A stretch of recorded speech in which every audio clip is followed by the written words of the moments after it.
Subscribe to this channel white board class. Hello friends, आप अपने doubts नीचे comments में लिखिए। आपके सारे डाउट्स 7 आवर्स के अंदर सॉल्व कर दिए जाएंगे। इस वीडियो की नोट्स टेलीग्राम में है और टेलीग्राम की लिंक नीचे डिस्क्रिप्शन से मिल जाएगी। तो अगला हमारा क्वेश्चन है, 2 billiard balls each of mass 0.05 kilogram moving in opposite direction with speed 6 meter second inverse collide and rebound with the same speed. What is the impulse imparted to each ball due to the other? Right. तो यहाँ पर हमारे पास दो billiard balls है और जो billiard balls है दोनों के मास सेम है, बट दोनों एक दूसरे के ऑपोजिट डायरेक्शन में मूव कर रहे हैं और दोनों की स्पीड है 6 मीटर सेकेंड इनवर्स और दोनों कोलाइड होकर रिबाउंड हो रहे हैं सेम स्पीड से, राइट। तो यहाँ पर कितना इम्पल्स होगा वो हमें यहाँ पर फाइंड करना है। तो यहाँ पर हम लोग स्टार्टिंग करेंगे मोमेंटम बिफोर कॉलिजन से। तो यहाँ पर उसकी equation vector P1, right, vector P1 is equal to mass into velocity, right. ये बेसिकली हमारा जो मोमेंटम है उसकी फॉर्मूला है। अब यहाँ पर इनिशियल मोमेंटम है तो यहाँ पर जो स्पीड है वो भी इनिशियल है, बट स्पीड यहाँ पर सेम है, राइट। तो इसीलिए वेक्टर v। ओके, अब वैल्यूज पुट करेंगे तो is equal to mass is 0.05, right, and velocity तो यहाँ पर हम लोग लिखेंगे 6 इज इक्वल टू, तो यहाँ पर आंसर मिलेगा हमें 0.3, राइट, एंड यूनिट होगा kilogram metre second inverse, right. तो ये मोमेंटम होगा यहाँ पर बेसिकली। अब हम लोग फाइंड आउट करेंगे मोमेंटम आफ्टर कॉलिजन। तो यहाँ पर उसकी फॉर्मूला लिखेंगे तो वेक्टर P2 से हम लोग डिनोट करेंगे। वेक्टर P2 मतलब कि after collision, right, final momentum हम लोग इसको कह सकते हैं। तो यहाँ पर फॉर्मूला होगी मास इनटू वेलोसिटी, बट यहाँ पर जो वेलोसिटी होगी वो पहले से कंपेरेटिवली नेगेटिव होगी क्योंकि यहाँ पर दोनों ही अपोजिट डायरेक्शन में मूव हो रहे हैं, तो इसीलिए यहाँ पर माइनस वी आएगा, राइट। तो माइनस वी, तो अकॉर्डिंग टू दिस इक्वेशन यहाँ पर आएगा 0.05, राइट, इंटू 6। तो 0.05 इंटू यहाँ पर बेसिकली माइनस आएगा, राइट, क्योंकि -6 है तो ब्रैकेट में उसको लिख लेंगे। तो इसका यहाँ पर आंसर होगा वो होगा -0.3 और यूनिट होगा kilogram metre second inverse, right. तो इस तरीके से हम लोग before collision momentum and after collision momentum find out कर सकते हैं। अब हम लोग फाइंड आउट करेंगे impulse of force of each ball. तो उसकी फॉर्मूला होगी डेल्टा वेक्टर P, राइट। तो डेल्टा वेक्टर P मतलब कि चेंज इन मोमेंटम। तो चेंज इन मोमेंटम मतलब कि फाइनल मोमेंटम मतलब कि vector P2 minus initial momentum मतलब कि वेक्टर P1, राइट। तो final momentum minus initial momentum हम लोग यहाँ पर वैल्यूज पुट करेंगे तो वो होगा 0.3 minus then again negative 0.3, right, and bracket complete. तो यहाँ पर इसका आंसर हमें मिलेगा प्लस आएगा, राइट, क्योंकि माइनस माइनस प्लस 0.3 प्लस 0.3 तो वो हो जाएगा 0.6 और यूनिट होगा kilogram metre second inverse, right. तो ये उसका यूनिट हो जाएगा और ये हमारा इम्पल्स है, राइट। तो यहाँ पर जो भी इम्पल्स होगा हर एक बॉल का वो म्यूचुअली ऑपोजिट डायरेक्शन में लगेगा। तो वो यहाँ पर ऑपोजिट डायरेक्शन में होंगे, बट उसकी जो वैल्यू है राइट, हर एक बॉल की जो इम्पल्स ऑफ फोर्स है वो फिक्स होगी और वो वैल्यू होगी 0.6 kilogram metre second inverse, but directions दोनों की ऑपोजिट डायरेक्शन होगी। उसके बाद अगला क्वेश्चन है, a shell of mass 0.020 kilogram is fired by a gun of mass 100 kilogram if the muzzle speed of the shell is 80 metre second inverse, what is the recoil speed of the gun, right. तो पहले हम लोग data लिखेंगे, right. तो mass of bullet m1 is equal to 0.020 kilogram and speed of bullet v1 is equal to 80 metre per second. Similarly we can write mass of rifle, right. तो mass of rifle and वो होगा m2, right. तो mass of rifle is equal to तो वो होगा यहाँ पर 100 kilogram, right. And speed, right, recoil speed of rifle वो हमें फाइंड करनी है। तो यहाँ पर लिखेंगे रिकॉइल स्पीड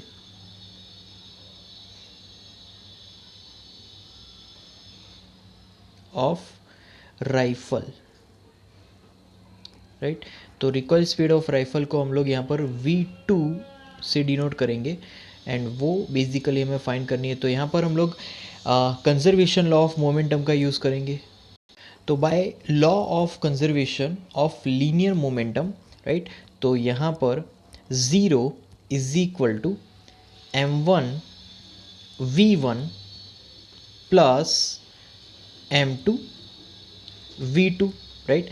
अब यहाँ पर ज़ीरो कैसे आया, तो इनिशियली सब कुछ रेस्ट पे था, राइट।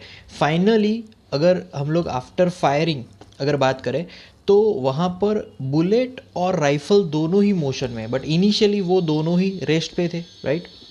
तो यहाँ पर अब हम लोग इजीली V2 को सब्जेक्ट बनाएंगे।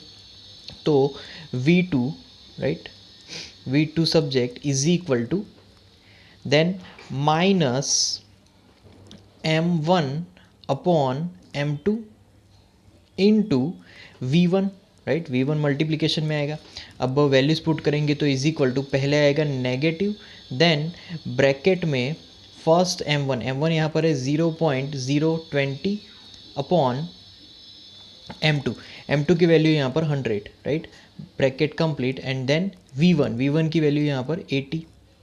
अब कैलकुलेशन के हिसाब से यहाँ पर अगर आंसर फाइंड आउट करें तो वो यहाँ पर हमें मिलेगा -0.016 मीटर पर सेकेंड, राइट।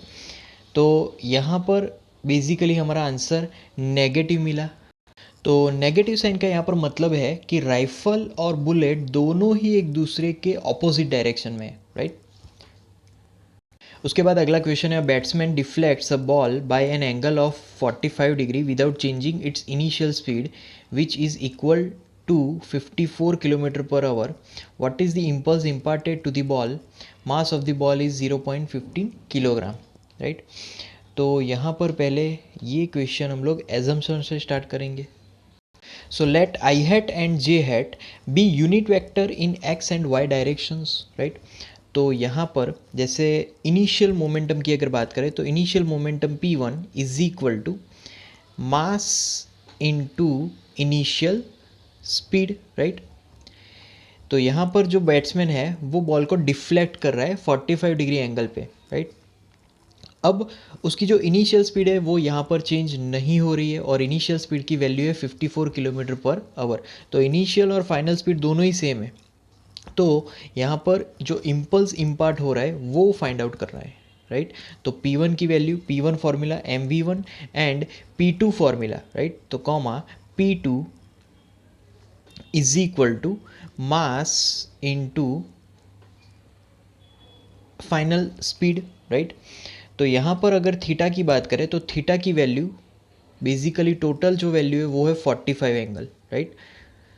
तो 45 डिग्री अगर टोटल एंगल है तो उसका अगर हम लोग हाफ करेंगे तो वो नॉर्मल से कितना हो जाएगा? नॉर्मल से कोई भी एक पर्टिकुलर मोशन की वैल्यू यहाँ पर एंगल में होगी 22.5 डिग्री, राइट। अब इसको डायग्राम से हम लोग रिप्रेजेंट करेंगे। तो इस तरीके से जो पर्टिकुलर बॉल की मोशन है वो यहाँ से स्टार्ट हो रही है और यहाँ पर कोलाइड होके वो आगे बढ़ रहा है इस डायरेक्शन में। तो बेसिकली उसके जो कंपोनेंट्स है, राइट, फर्स्ट मोमेंटम के इनिशियल मोमेंटम के कंपोनेंट्स आएंगे P1 साइन थीटा एंड यहाँ पर आएगा P1 cos theta. Similarly final momentum के कंपोनेंट्स होंगे P2 sine theta and P2 cos theta, right. इस तरीके से यहाँ पर उनके जो कंपोनेंट है वो मिलेंगे, राइट। तो बेसिकली यहाँ पर मान लीजिए कि अगर ये थीटा है, राइट, तो यहाँ पर ये थीटा हो जाएगा, राइट, ये एंगल भी थीटा होगा एंड सिमिलरली यहाँ पर ये एंगल भी थीटा हो जाएगा, राइट। तो इस तरीके से जो एंगल है वो इस तरीके से पर्टिकुलर बेसिकली हम लोग फॉर्म कर सकते हैं। अब यहाँ पर बेसिकली जो अपोजिट डायरेक्शन में है, अपोजिट कंपोनेंट्स, राइट, तो P1 cos theta, right, P1 cos theta and जो P2 cos थीटा है वो सेम डायरेक्शन में है, right. P1 sine theta and P2 sine theta, right. यहाँ पर मैग्नीट्यूड उनका सेम है बट वो ऑपोजिट डायरेक्शन में। सो इसीलिए जो ऑपोजिट डायरेक्शन होने की वजह से वो एक दूसरे को यहाँ पर कैंसिल करेंगे, तो साइन जो कंपोनेंट्स है वो यहाँ पर कैंसिल होंगे, राइट। तो एज अ रिज़ल्ट यहाँ पर अगर हम लोग एक्स डायरेक्शन की बात करें, राइट, तो इन एक्स डायरेक्शन, राइट, तो एक्स डायरेक्शन में डेल्टा वेक्टर पी, तो यहाँ पर साइन कंपोनेंट्स ऑपोजिट होने के कारण, राइट, यहाँ पर वो आंसर हमें ज़ीरो मिलेगा, राइट, क्योंकि मैग्नीट्यूड सेम है बट ऑपोजिट डायरेक्शन है, तो यहाँ पर वो ज़ीरो मिलेगा। अब वाई डायरेक्शन की बात करेंगे तो इन वाई डायरेक्शन,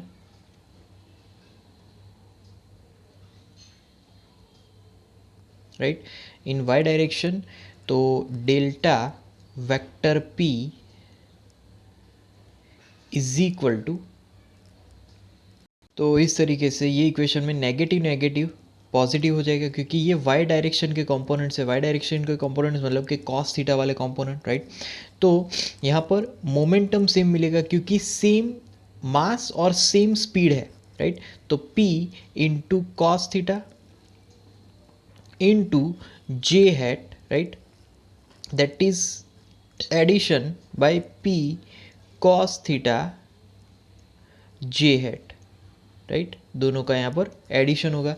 अब दोनों का एडिशन करेंगे तो यहाँ पर दोनों अगर सेम होंगे तो 2 आ जाएगा, 2 into P into cos theta, right, into J hat, right, 2p cos theta J hat. अब यहाँ पर हम लोग impulse of force on ball find करेंगे। तो impulse of force on ball, right, उसकी फॉर्मूला होगी vector F into delta T is equal to change in momentum, मतलब कि डेल्टा वेक्टर पी, राइट। तो ये इम्पल्स ऑफ फोर्स हो जाएगा। इम्पल्स ऑफ फोर्स की यहाँ पर हमने फॉर्मूला फाइंड की तो डिफरेंस हमें मिला 2 into P into cos theta into J hat, right. तो ये फॉर्मूला होगी उसकी। अब हम लोग यहाँ पर वैल्यूज़ पुट करेंगे, तो वैल्यूज़ में पहले हम लोग यहाँ पर लिखेंगे 2 इंटू मास, राइट, तो मास की वैल्यू होगी 0.15, तो 0.15 इंटू वेलोसिटी, वेलोसिटी यहाँ पर कितना होगा तो वो मिलेगा 54, राइट, इंटू 1000, क्योंकि किलोमीटर पर आवर को मीटर पर सेकेंड में हमें कन्वर्ट करना है, राइट। तो यहाँ पर अपॉन बाय 3600 करेंगे, right, and then into sine, right, यहाँ पर लिखेंगे बेसिकली कॉस है बट उसको साइन में कन्वर्ट करेंगे, तो कॉस 22.5 डिग्री को साइन में कन्वर्ट करेंगे तो वो हमें मिलेगा साइन 67.5। अब यहाँ पर कन्वर्जन कैसे होगा, तो कन्वर्जन करने के लिए 90 में से पर्टिकुलर वैल्यू को हमें सब्ट्रैक्ट करना है, तो 90 डिग्री में से अगर 22.5 डिग्री को सब्ट्रैक्ट करेंगे तो यहाँ पर आंसर होगा 67.5 डिग्री, राइट। अब कैलकुलेशन में हमें यहाँ पर इज इक्वल टू, यहाँ पर 4.5 पहले तो मिलेगा, राइट, 4.5 इंटू 0.9239। अब इन दोनों का जो मल्टीप्लिकेशन है वो यहाँ पर हमें मिलेगा 4.2 जे हैट न्यूटन, राइट। तो बेसिकली यहाँ पर ये हमारा इम्पल्स ऑफ फोर्स होगा, तो आंसर है 4.2 जे हैट न्यूटन, राइट। अब हम लोग सेम क्वेश्चन को सेकंड मेथड से सॉल्व करेंगे। तो सेकंड मेथड में हमने यहाँ पर पर्टिकुलर एक डायरेक्शन को हॉरिजॉन्टल रखा है, राइट। तो इनिशियल डायरेक्शन हॉरिजॉन्टल है और यहाँ से फ्लिक होके पर्टिकुलर बॉल यहाँ पर इस डायरेक्शन में जा रही है, तो यहाँ पर भी एंगल तो 45 ही रहेगा, राइट। तो अब मोमेंटम की फॉर्मूला यहाँ पर लिखेंगे, फाइनल मोमेंटम की फॉर्मूला होगी P2, तो P2 इज इक्वल टू यहाँ पर आएगा mass into speed into components, right. तो कंपोनेंट्स का डिफरेंस होगा, पहले लिखेंगे हम लोग कॉस 45 आई हैट, क्योंकि एक्स डायरेक्शन में, राइट, प्लस साइन 45 और उसकी जो डायरेक्शन है वहाँ पर आएगा जे हैट, क्योंकि वो वाई डायरेक्शन में, राइट, ब्रैकेट कंप्लीट। अब चेंज इन मोमेंटम, तो delta P is equal to P2 minus P1, right, P2 minus P1, P2 minus P1 main equation में रखेंगे तो इज इक्वल टू, यहाँ पर आएगा mass into speed, then bracket cos 45 I hat plus sine 45 J hat, right, then bracket complete. अब हम लोग is equal to यहाँ पर लिखेंगे bracket minus mass into speed, right, आई हैट, राइट, ब्रैकेट कंप्लीट। तो यहाँ पर बेसिकली हम लोग अब डिफरेंट वैल्यूज पुट करेंगे, राइट, तो mass into speed into the bracket cos 45 plus 1 I hat plus sine 45 J hat. अब हम लोग डिफरेंट वैल्यूज पुट करेंगे, जैसे कि फर्स्ट मास, तो मास 15, देन स्पीड, तो स्पीड है यहाँ पर 0.15, राइट, तो 0.15 आएगा। देन ब्रैकेट में हम लोग लिखेंगे cos 45 है 0.707, राइट, 0.707 प्लस 1, और फिर यहाँ पर लिखेंगे ब्रैकेट में I hat, right, then plus sine 45 की वैल्यू है 0.707 J hat, right, and then bracket complete.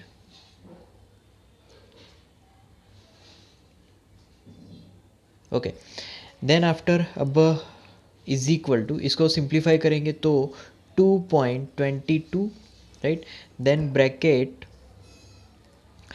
Component square और उसका एडिशन, तो ब्रैकेट में हम लोग लिखेंगे 1.707 whole square, right, and then plus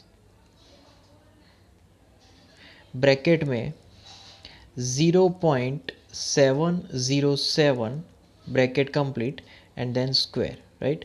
तो इस तरीके से ये अंडर रूट में आएगा और आफ्टर कैलकुलेशन इसका जो आंसर होगा वो होगा 4.2 न्यूटन, राइट, 4.2 न्यूटन। तो इस तरीके से भी हम लोग यहाँ पर सेम क्वेश्चन का आंसर फाइंड आउट कर सकते हैं। उसके बाद अगला क्वेश्चन है, stone of mass 0.25 kilogram tied to the end of a string is whirled around in a circle of radius 1.5 metre with a speed of 40 revolution per minute in a horizontal plane. What is the tension in the string? What is the maximum speed with which the stone can be whirled around if the string can withstand a maximum tension of 200 Newton? तो basically जो stone है उसका मास है 0.20 kilogram, right, उसको एक string से Tide किया गया है। अब यहाँ पर उसको राउंड घुमाया जा रहा है with the radius of 1.5 metre, मतलब कि जो स्ट्रिंग हमने ली है उसकी लेंथ 1.5 मीटर है, राइट। तो बेसिकली पर्टिकुलर जो मोशन होगी, जो सर्कुलर मोशन होगी उसका रेडियस 1.5 मीटर होगा, राइट, और वो जो स्टोन है उसकी एंगुलर स्पीड होगी 40 रिवोल्यूशन पर मिनट, राइट, और यहाँ पर ये जो मोशन हो रहा है सर्कुलर मोशन वो हॉरिजॉन्टल प्लेन में हो रहा है।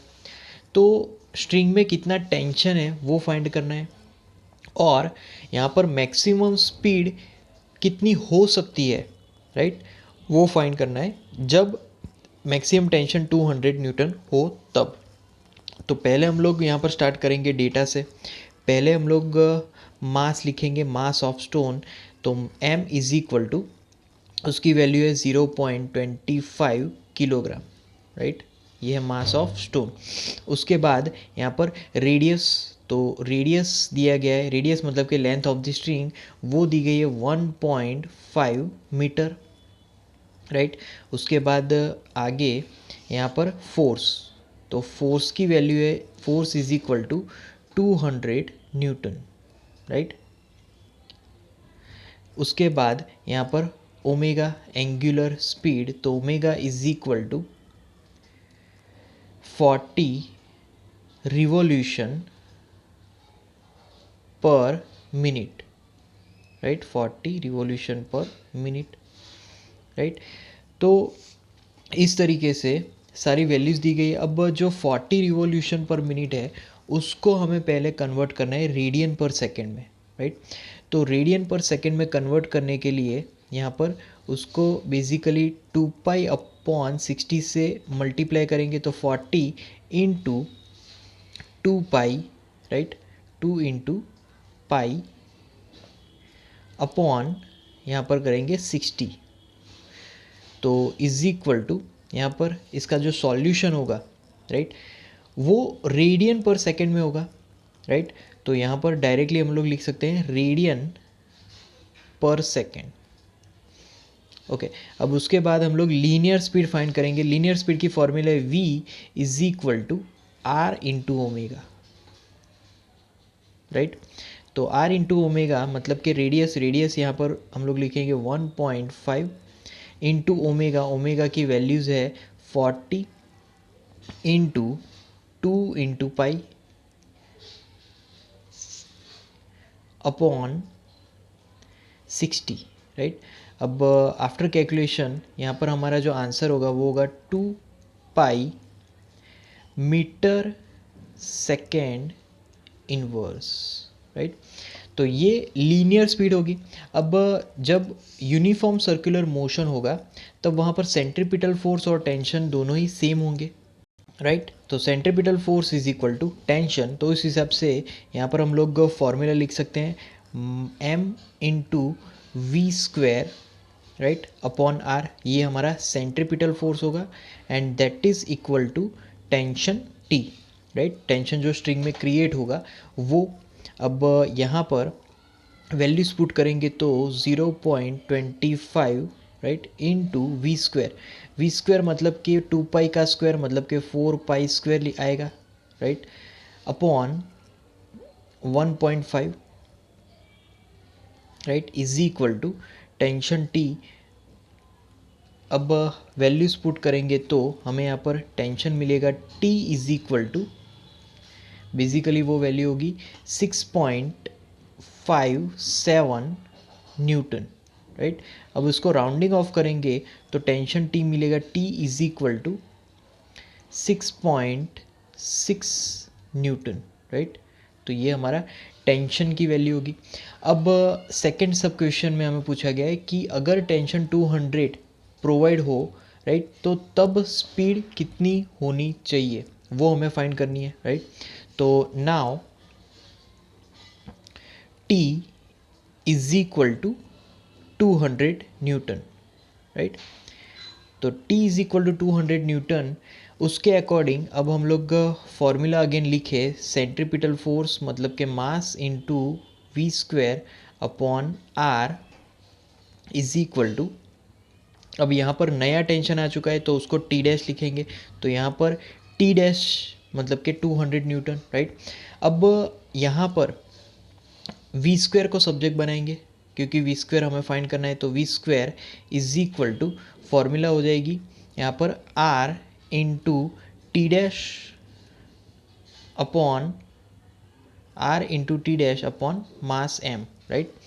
अब अलग बारी बारी से हम लोग यहाँ पर वैल्यूज पुट करेंगे तो V square is equal to radius 1.5 into tension T dash, तो T डैश है यहाँ पर 200 न्यूटन, राइट, अपॉन मास की वैल्यू है यहाँ पर 0.25, राइट। अब उसके बाद यहाँ पर हम लोग लिखेंगे वी स्क्वायर, राइट। तो V square is equal to, right hand side का यहाँ पर कैलकुलेशन हमें मिलेगा 1200 और उसके बाद v फाइंड आउट करेंगे तो square root both the sides, तो v इज इक्वल टू यहाँ पर हमें मिलेगा 34.64, राइट, और यूनिट होगा मीटर सेकेंड इनवर्स। अब 34.64 उसको राउंडिंग ऑफ करेंगे तो v इज इक्वल टू 35 मिलेगा, राइट, 35 मीटर सेकेंड इनवर्स। तो ये बेसिकली स्पीड की वैल्यू हो जाएगी। उसके बाद अगला क्वेश्चन है, stone of mass 0.25 kilogram tied to the end of a string is whirled round in a circle of radius 1.5 meter with a speed of 40 revolution per minute. In a horizontal plane, the speed of the stone is increased beyond the maximum permissible value and the string breaks suddenly. Which of the following correctly describe the trajectory of the stone after the string breaks? Right? तो basically question को हम लोग समझ लेते हैं। Same mass है stone का और यहाँ पर उसको एक रस्सी से बांधा गया है और जो सर्कल यहाँ पर बन रहा है वो है 1.5 मीटर। और बेसिकली उस स्टोन का जो स्पीड है, राइट, एंगुलर स्पीड बोल सकते हैं 40 रिवोल्यूशन पर मिनट, राइट। तो यहाँ पर जो स्टोन की स्पीड है वो इंक्रीज हो रही है, राइट। अब स्टोन की स्पीड इतनी इंक्रीज हो रही है कि वो मैक्सिमम जा रही है, जो मैक्सिमम परमिसिबल वैल्यू है जिससे रस्सी ना टूटे उससे भी ज़्यादा स्पीड जा रही है और जो रस्सी है वो तुरंत टूट जाती है। तो इन तीन ऑप्शन में से कौन सा ऑप्शन सही होगा, राइट, ये हमें देखना है। तो स्टोन मूव्स रेडियली आउटवर्ड्स, रस्सी जैसे ही टूटेगी स्टोन बाहर की तरफ जाएगा आउटवर्ड डायरेक्शन में।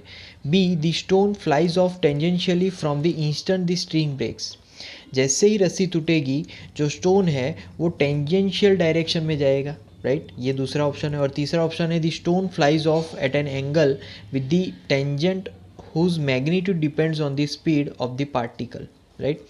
तो यहाँ पर स्टोन उस डायरेक्शन में जाएगा कि जहाँ पर टेंजेंट जिसका मैग्नीट्यूड उसकी स्पीड पे डिपेंड होगा, राइट। तो इन तीनों ऑप्शन में से हमें एक राइट ऑप्शन चूज़ करना है। तो यहाँ पर ऑप्शन बी आएगा कि जब स्टोन यहाँ पर कट होगा, राइट, स्ट्रिंग कट होगी तब स्टोन टेंजेंशियली डायरेक्शन में आगे मूव होगा, राइट। तो बेसिकली ये जो आंसर है उसके पीछे न्यूटन्स फर्स्ट लॉ है। तो by Newton's first law of motion stone will travel in the direction of tangent to circular path, right. जैसे ही रस्सी कट होगी तो न्यूटन्स का फर्स्ट लॉ ये बोलता है कि रस्सी कट होगी उसके बाद कोई फोर्स नहीं लगेगा, राइट। तो फोर्स वहाँ पर कट हो गया तो वहाँ पर डायरेक्शन चेंज होने वाला कोई भी फैक्टर नहीं है। तो जो भी टेंजेंट की डायरेक्शन होगी उसी डायरेक्शन में वो आगे बढ़ जाएगा। उसके बाद अगला क्वेश्चन है, explain why a horse can not pull a cart and run it in empty space, right. जो घोड़ा है वो कभी भी अपना जो कार्ट है वो खींच नहीं सकता जब वो स्पेस में है, राइट, पूरा सिस्टम स्पेस में है। तो इसका रीज़न कि स्पेस में कोई भी एक्शन रिएक्शन नहीं है, राइट, क्योंकि स्पेस में कोई पर्टिकुलर फोर्स नहीं होता कि जिसे हम लोग खींच सकें। जब हॉर्स अर्थ पे है तो वहाँ पर एक सरफेस मिलती है कि फ्रिक्शन की वजह से वो कार्ट को खींच सकता है, बट स्पेस में कोई भी फ्रिक्शन नहीं लगेगा तो कोई भी एक्शन नहीं होगा, एक्शन नहीं होगा तो उसका रिएक्शन नहीं होगा। तो इसी वजह से जो हॉर्स है वो अपना जो कार्ट है वो स्पेस में कभी भी खींच नहीं पाएगा। उसके बाद है, passengers are thrown forward from their seats when a speeding bus stop suddenly. तो यहाँ पर क्वेश्चन में है पैसेंजर आगे की तरफ खींचे जाते हैं जब बस सडनली स्टॉप होती है, राइट। तो ये चीज़ होती है ड्यू टू इनर्शिया।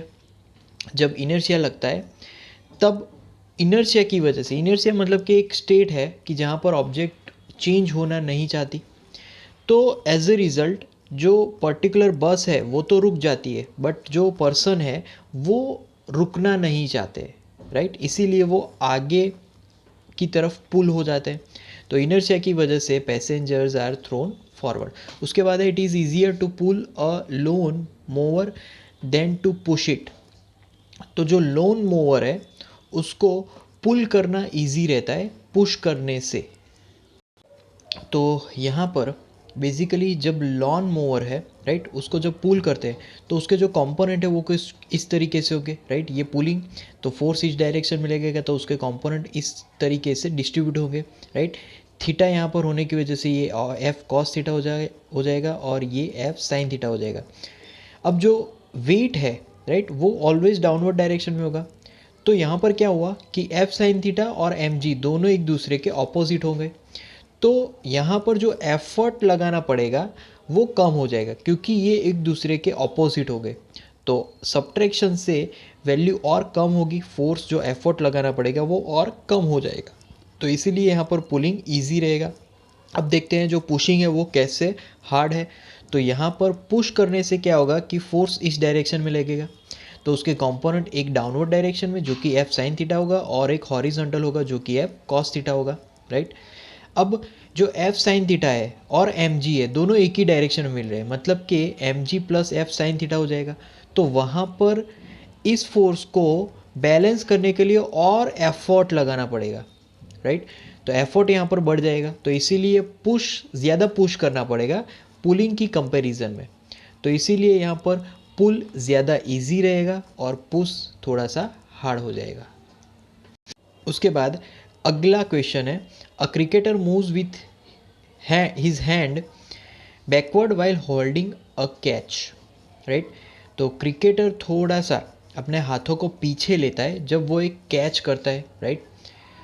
तो बेसिकली यहाँ पर उसका आंसर होगा, राइट। तो बेसिकली यहाँ पर अगर हम लोग टाइम इंक्रीज़ करेंगे, टाइम ऑफ कांटेक्ट को अगर इंक्रीज़ करेंगे, तो क्रिकेटर वही कर रहा है। क्रिकेटर क्या कर रहा है, अपने कैच करने के लिए अपने हाथों को वो पीछे की तरफ ले जाता है, जिससे कि टाइम ऑफ कांटेक्ट बढ़े। तो टाइम ऑफ कांटेक्ट बढ़ेगा तो जो फोर्स है वो कम हो जाएगा। कैसे? एफ और टाइम दोनों एक दूसरे के मल्टीप्लिकेशन में होते हैं, राइट। तो बेसिकली ये कॉन्सेप्ट है इम्पल्स ऑफ फोर्स का। तो इम्पल्स ऑफ फोर्स मतलब कि फोर्स इनटू टाइम इंटरवल। अब जितना टाइम इंक्रीज होगा उतना फोर्स डिक्रीज होगा। अब फोर्स को क्यों डिक्रीज करना है? अगर फोर्स डिक्रीज नहीं होगा तो वहाँ पर हाथों को डैमेज होगा, राइट। तो इसीलिए क्रिकेटर ऑलवेज कैच करते टाइम जो अपने हाथों है उसको पीछे की तरफ ले जाता है, कि जिससे जो टाइम है वो बढ़ जाए और फोर्स डिक्रीज़ हो जाए, क्योंकि ये दोनों का मल्टीप्लिकेशन तो कांस्टेंट ही रहेगा। तो अगर एक इंक्रीज़ होगा तो उसके सामने दूसरा डिक्रीज़ हो जाएगा। तो friends, like our videos, share our videos, comment in the comment box if you have any doubts, subscribe to our channel, and at last thank you for watching.